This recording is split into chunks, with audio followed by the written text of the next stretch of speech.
Ever thought that the smell of a baby is addictive? Well, it is. As addictive as many drugs, as addictive as that amazing feeling of filling an empty tummy. And even as addictive as sex. This week we look at the chemical that causes this rush of pleasure. And a study that proves how addictive smelling babies can be.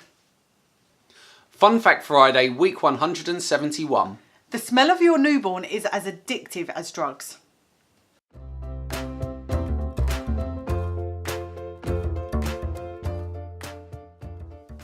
Hello, I'm Bev. And I'm Jamie, and thank you for joining us for another Fun Fact Friday. Please help the algorithm gods spread more small acorns by sharing, liking, and all that social goodness.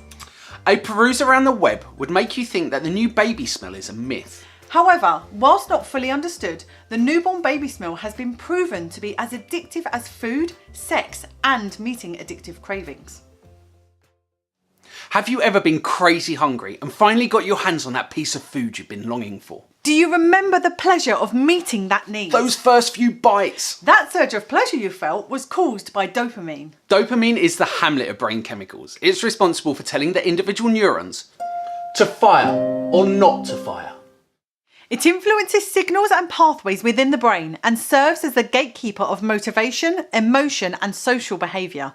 Dopamine is key to one of the most important parts of the limbic system, a reward pathway called the mesolimbic dopamine system. This reward circuit's main function is to cherry-pick activities and make them feel rewarding. These circuits are especially activated when eating after being very hungry, having sex, and when a craving addict gets their fix. This system also drives neuron growth to motivate us to feel those good sensations again. Too much dopamine can make you psychotic, and high amounts can cause euphoria, aggression, and intense sexual feelings. Drugs such as cocaine and methamphetamines utilise this to their benefit. They work in two ways, flooding a system with dopamine or stopping it from emptying. In the case of methamphetamine, it dumps a load of dopamine into the system to produce its effects. Cocaine does it differently. Cocaine inhibits dopamine's reuptake, creating the same effect as flooding it. Normally, dopamine does its work and is removed by a transporter to be recycled for further use. Cocaine prevents this from happening, which means that the dopamine accumulates and produces an amplified signal, producing similar effects to a flooded system. This neurological reward circuit is also activated by the smell of a newborn baby. And its aim is to get us addicted to our children.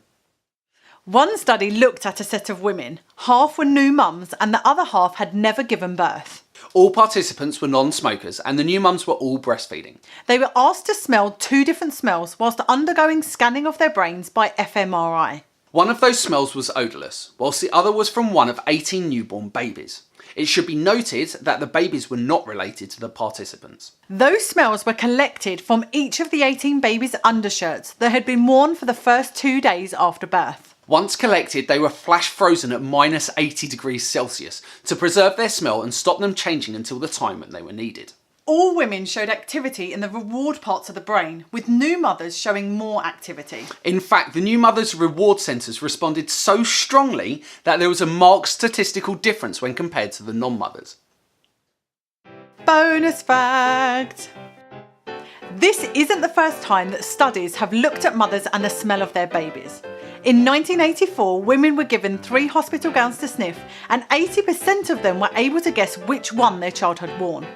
Then, 32 years later, when compared to that of another child's, a mother preferred the smell of her own child's poo. Do with that what you will.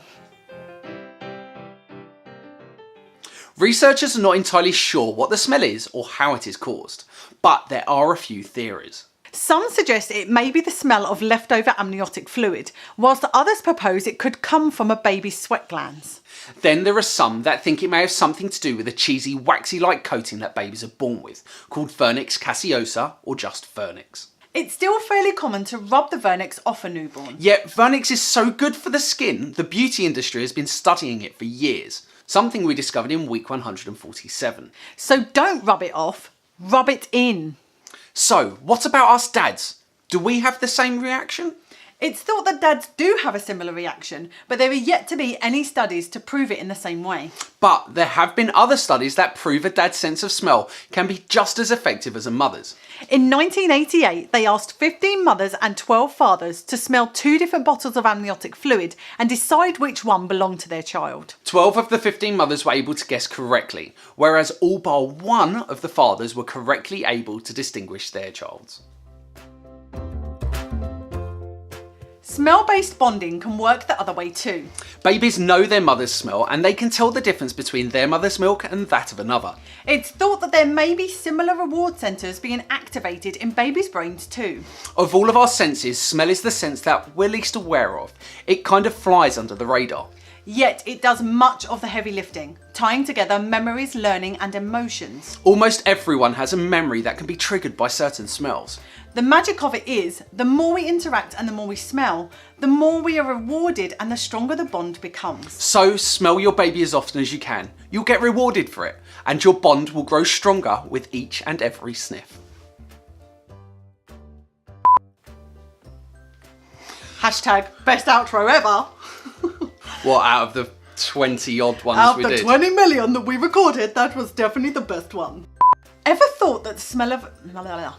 Please help the algorithm gobs spread... Gobs? Gobs. Gobs. Algorithm gobs. Please help the algorithm gods spread more small... Please help the algorithm gods spread more small acorns. Spread smalls. Gordon Bennett, are you mucking I up on this don't bit? know, I've said this like a million times. You ready? Normally, dopamine. That's what you got along that, haven't you? I have a lot of dopamine in my system, many times. Babies were not related to the participants. You ready? Yes. Smell-based Oh, bonding. I wasn't that ready. Jeez. Babies know their mother's smells. Yet it does so much of the... Babies know their mother's smells and... I really felt I was spitting them. Actually, there was one part where you kept when I joint things, and then eventually when you said it right, you actually spat and a bit of it hit my nose, and I was a bit like, don't move, don't move, don't move. He's getting it right, he's getting it right. Thank you for joining us for another Fun Fact Friday. Our mission is to transform the way our society approaches pregnancy, birth, babies and parenting, one small acorn at a time. But we can't do that without your help, so please like, comment and share to help the algorithm gods spread more small acorns. And if you are on YouTube, please subscribe and get alerts for a new video every Friday. We'll see you next week.